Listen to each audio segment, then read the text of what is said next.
Yeah, so look, in our country, we've been over the last many years, we've been moving from a more protected environment as an economy, and a more highly regulated, relatively insular economy, and we've been rapidly changing to being less protected and more globalized.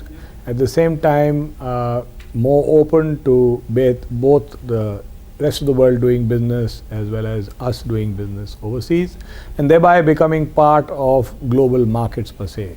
And what this means is that at the same time, the competitive environment in the country becomes much more international. The opportunities for Indian businesses open up from merely being highly regulated businesses doing what the government permits to being much more let's say, have the ability to be much more competitive as well as more global.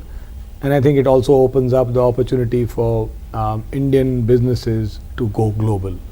And I think that what this means clearly for all businesses is it changes the profile of what they need to do, and what they needed to do to be successful in business in the past is quite different from what it takes to be successful today.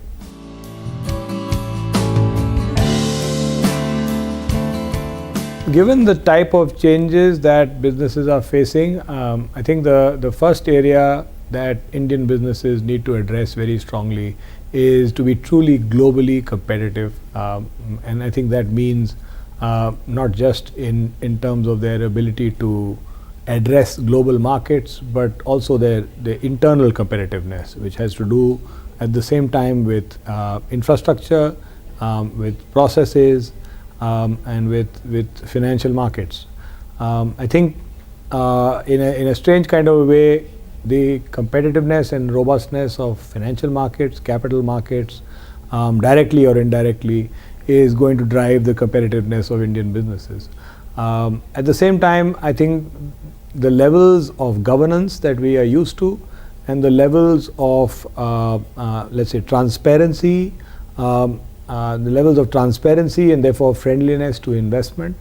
I think these areas, they may not be directly risks, but they are clearly areas that need to be strengthened much more significantly than what we've already done, in order to be truly globally competitive and be part of the global landscape.